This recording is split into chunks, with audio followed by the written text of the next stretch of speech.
Hello students, welcome to my channel जिसका नाम है पांडे इकोनॉमिक्स क्लासेस। मैं हूं आपका दोस्त, host and mentor Arvind Pandey sir. पिछले वीडियो में चिल्ड्रन हम लोगों ने बैंकिंग चैप्टर को स्टार्ट किया, जिसमें हमने आपसे बैंक से रिलेटेड कुछ बात की, कॉमर्शियल बैंक के बारे में बात की। आज हम लोग चिल्ड्रन बात करने वाले सेंट्रल बैंक के बारे में। आपको पता है कि हर कंट्री का अपना एक सेंट्रल बैंक होता है। इंडिया का सेंट्रल बैंक है रिजर्व बैंक ऑफ इंडिया। ये आपको याद रखने वाली बात है, बहुत इंपॉर्टेंट पॉइंट है। और आज हम लोग पढ़ेंगे सेंट्रल बैंक के क्या क्या फंक्शन है, क्या क्या एडवांटेज है सेंट्रल बैंक के हमारे। तो सबसे पहले चलो हम लोग बात करें सेंट्रल बैंक। सेंट्रल बैंक आखिर है क्या?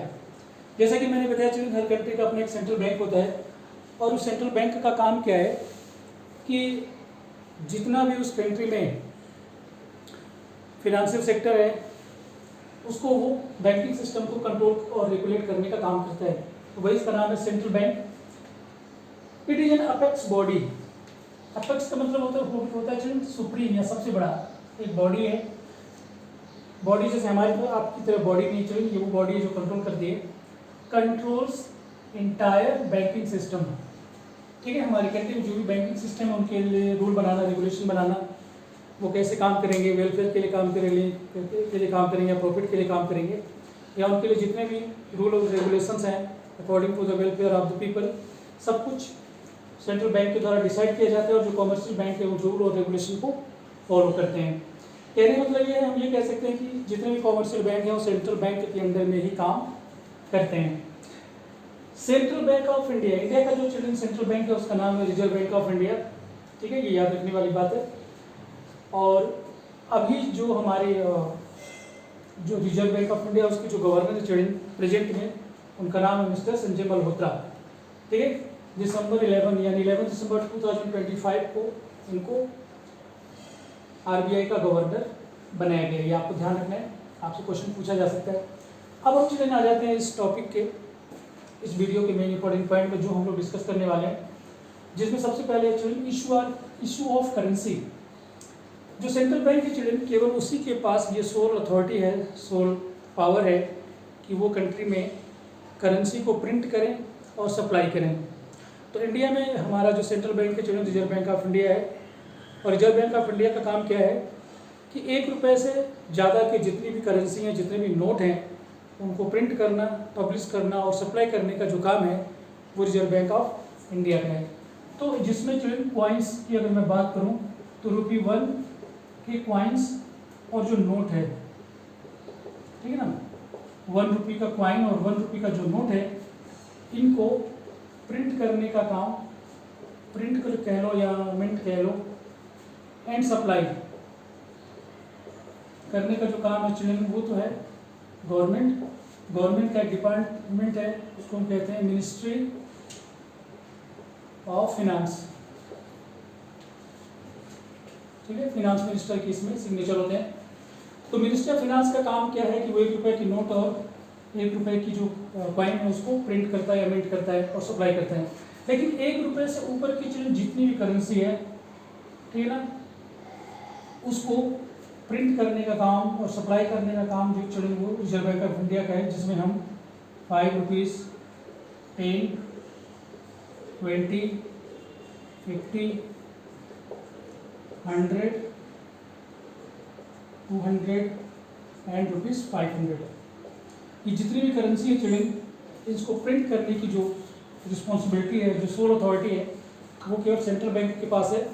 सेंट्रल बैंक के अलावा और ये अथॉरिटी किसी और के पास नहीं है। कॉमर्शियल बैंक करेंसी को सप्लाई तो कर सकते हैं बट प्रिंट नहीं कर सकते। जो सबसे मोस्ट इंपॉर्टेंट काम है वो आरबीआई का है, इशूअर ऑफ करेंसी। सेकंड जो इसका फंक्शन है चिल्ड्रन वो है बैंकर टू द गवर्नमेंट। ये है गवर्नमेंट चिल्ड्रन, और गवर्नमेंट का ये जो अकाउंट है, ठीक है ना, गवर्नमेंट अपने इस अकाउंट में जितना भी मनी है उसको डिपॉजिट कर सकती है, उसमें से विड्रॉ भी कर सकती है। तो गवर्नमेंट का ये जो अकाउंट है चिल्ड्रन, इनको मेंटेन करना पड़ता है, और इसको मेंटेन करने का काम चिल्ड्रन है ये आरबीआई का।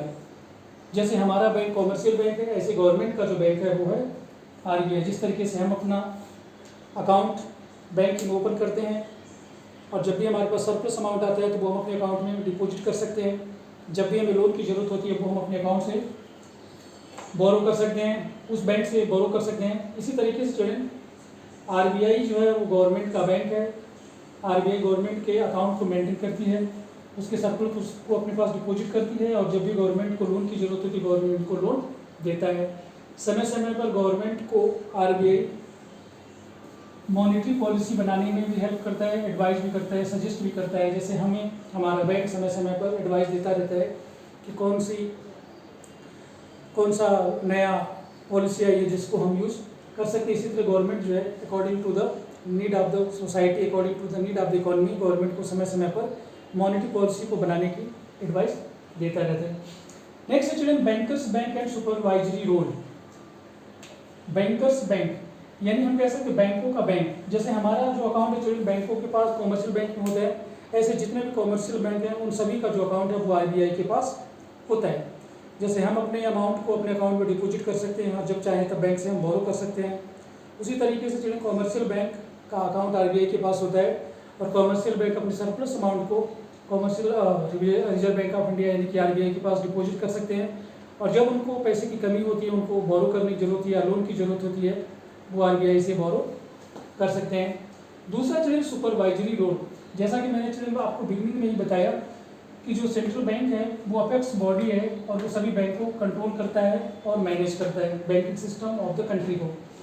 तो RBI ने चिल्ड्रन बहुत सारे रूल और रेगुलेशन बनाए हैं और गवर्नमेंट उस रूल और रेगुलेशन के बेस पर कॉमर्शियल बैंक को ऑब्जर्व करता है, मॉनिटर करता है और चेक करता रहता है कि क्या कॉमर्शियल बैंक RBI के द्वारा बनाए गए रूल और रेगुलेशन को फॉलो कर भी रहे हैं कि नहीं कर रहे हैं। अगर कॉमर्शियल बैंक RBI के द्वारा बनाए गए सुपरवाइज जो इंस्ट्रक्शंस है, गाइडलाइंस है, अगर उनको फॉलो कर रहा है तो ठीक है, और अगर वो उसको रूल और रेगुलेशन को फॉलो नहीं करता है तो RBI उनके अगेंस्ट लीगल एक्शन लेता है, जैसा कि पेटीएम के साथ हुआ था। आप लोगों ने न्यूज़पेपर में सुना भी होगा। तो इश्यूअर ऑफ करेंसी हो गया, बैंकर टू द गवर्नमेंट हो गया, bankers bank and supervisory role हो गया।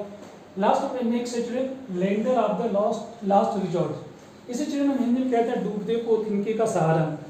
किसी भी कॉमर्शियल बैंक को चिल्ड्रन,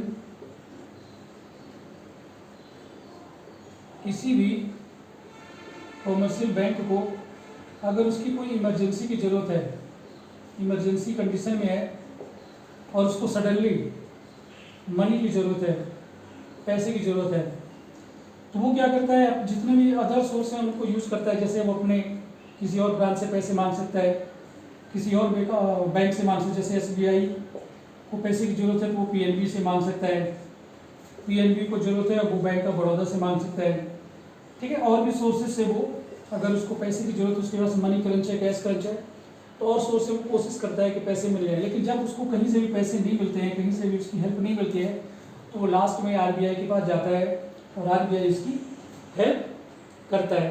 तो इसीलिए इसका नाम है children lender of the last resort, क्योंकि RBI का चिल्ड्रन काम है कि कंट्री में जो बैंकिंग सिस्टम है वो थॉरोली काम कर सके।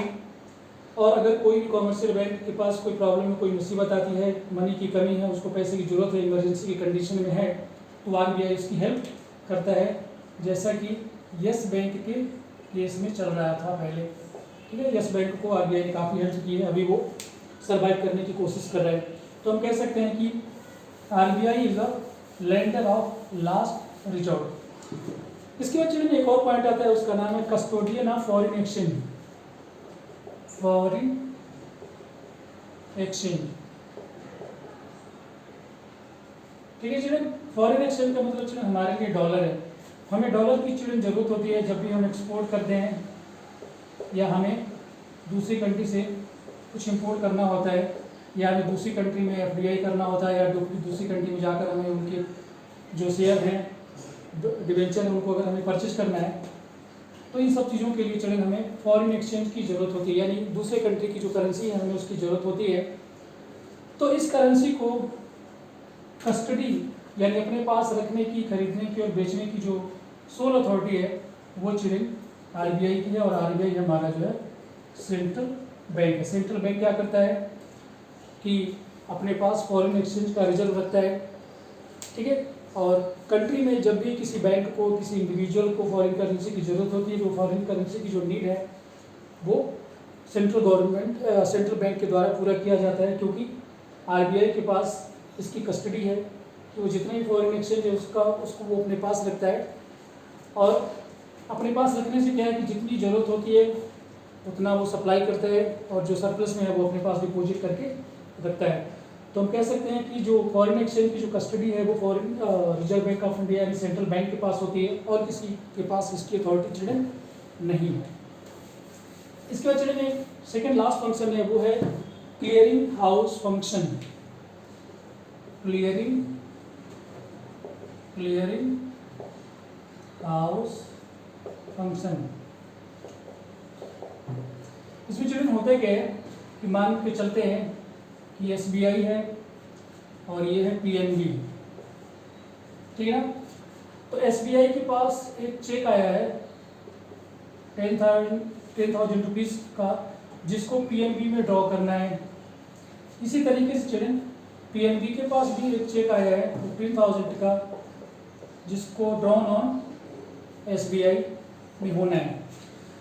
तो देखिए एसबीआई का भी अकाउंट आरबीआई के पास है और पीएनबी का भी अकाउंट आरबीआई के पास है। तो इस केस में क्या होगा चिल्ड्रन कि जो पीएनबी है वो एसबीआई को 15,000 रुपीज़ देगा, और जो एसबीआई है वो पीएनबी को 10,000 रुपीज़ देगा, क्योंकि पीएनबी के ऊपर 10,000 रुपीज़ ड्रॉई है और एसबीआई के ऊपर 15,000 रुपीज़। तो इस केस में चिल्ड्रन होगा क्या कि ये जो एसबीआई है, जो आरबीआई है, वो क्या करेगा कि पीएनबी के अकाउंट से 5,000 रुपीज़ वो एसबीआई के अकाउंट में ट्रांसफ़र कर देगा। तो इन दोनों की जो चेक है वो क्लियर हो जाएंगे, और दोनों का जो एक दूसरे के ऊपर ड्रॉन है चेक का, वो क्लियर हो जाएगा, ठीक है। इस तरीके से क्या है, दोनों के बीच में कैश का ट्रांजेक्शन बहुत ज़्यादा करने की जरूरत नहीं होगी। ये पीएनबी का वो सेंट्रल बैंक हमारा जो आरबीआई है वो कर देता है। उसके बाद चलिए लास्ट जो पॉइंट है वो है कंट्रोल ऑफ क्रेडिट। तो कंट्रोल ऑफ क्रेडिट में चलिए जो हमारा जो पॉइंट है वो है मनी सप्लाई। मनी सप्लाई को इंक्रीज करना है, डिक्रीज करना है, ये काम आरबीआई का है। कि जब हमारी कंट्री में इन्फ्लेशन की कंडीशन है चलिए, जनरल प्राइस लेवल बहुत ज़्यादा है, डिमांड लोग बहुत ज़्यादा कर रहे हैं, इस केस में चलिए क्या होगा कि प्राइस इंक्रीज होगा। प्राइस इंक्रीज होगा तो किसी भी इकॉनमी के लिए चलिए प्राइस इंक्रीज होना बहुत अच्छी बात नहीं है। इसी तरीके से अगर इकॉनमी में चलिए डिफ्लेशन की कंडीशन है, डिफ्लेशन की कंडीशन में क्या होगा कि लोग डिमांड कम करेंगे तो प्राइस कम हो जाएगा। प्राइस कम होना भी एक इकॉनमी के लिए ठीक नहीं है। अगर प्राइस इंक्रीज हो रहा है चलिए तो इसका मतलब है कि इकॉनमी मनी सप्लाई बहुत ज़्यादा है। इस केस में आरबीआई मनी सप्लाई को कम करने की कोशिश करेगा, इसके लिए वो करेक्टिव मेजर्स लेगा। अगर डिफ्लेशन की सिचुएशन चलिए इसका मतलब ये है कि इकॉनमी मनी सप्लाई बहुत कम है, तो इस केस में आरबीआई मनी सप्लाई को इंक्रीज करने की कोशिश करेगा। तो मनी सप्लाई को चलिए कंट्रोल करना, यानी क्रेडिट को जो कंट्रोल करने का जो काम है चलिए ये भी आरबीआई का है। और कंट्रोल ऑफ क्रेडिट का जो टॉपिक है चिल्ड्रन वो हम लोग अगले वीडियो में कवर करेंगे डिटेल में, क्योंकि ये लंबा पॉइंट है और ये इंपॉर्टेंट पॉइंट है। तो आई होप चिल्ड्रन कि इस वीडियो में जो हमने आपसे सेंट्रल बैंक या central bank of India, governor of RBI और फंक्शन ऑफ सेंट्रल बैंक या आरबीआई के बारे में जो भी हमने बात की, ये सारे पॉइंट आपको बहुत अच्छे से समझ में आ गए हैं।